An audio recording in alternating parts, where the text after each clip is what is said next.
제가 앞서서 또 언급해드린 것처럼 일본의 기준금리 인상에 관해서 좀 이야기를 나눠봐야 될 것 같습니다. 구체적으로 국내 시장에 관한 영향력들은 어떨까요?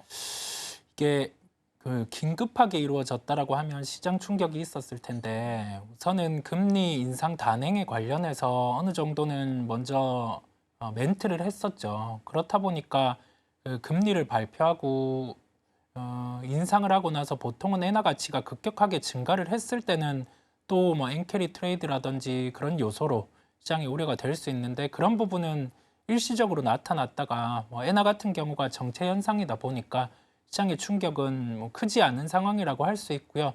미국과 일본의 통화 정책의 방향 같은 경우는 조금 갈려 있기는 해요.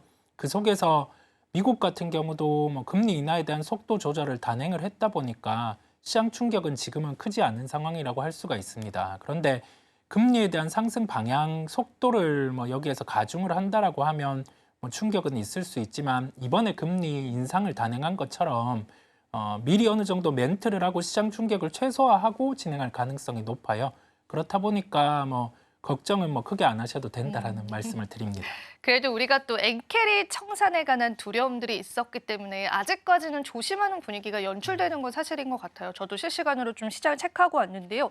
추가 인상 가능성도 좀 열어놔야 될까요? 그럼 다른 스탠스로 우리 시장을 좀 대응을 해봐야 되지 않을까요?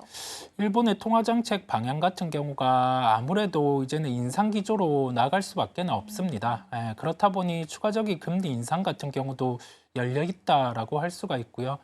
그냥 이 부분은 주식시장과 대입해서 해석을 해봐야 될 것 같아요. 충격 같은 경우가 크지 않게 계속 톤 조절을 하면서 진행을 할 거거든요. 왜냐하면 금리 인상 기조를 급격하게 가지고 갔을 때 이전에 시장 충격이 있다는 걸 인식을 했다 보니까 그 부분에 대해서는 톤 조절을 하고 진행이 될 겁니다. 다만 갑자기 엔화 같은 경우가 엔화 가치가 상승하는 흐름이 급격하게 나타날 경우 그때 같은 경우는 좀 문제가 될 수 있어요. 그래서 엔화의 방향 같은 경우 지나치게 뭐 절상으로 이루어지면 그때는 주의가 필요함을 말씀드립니다.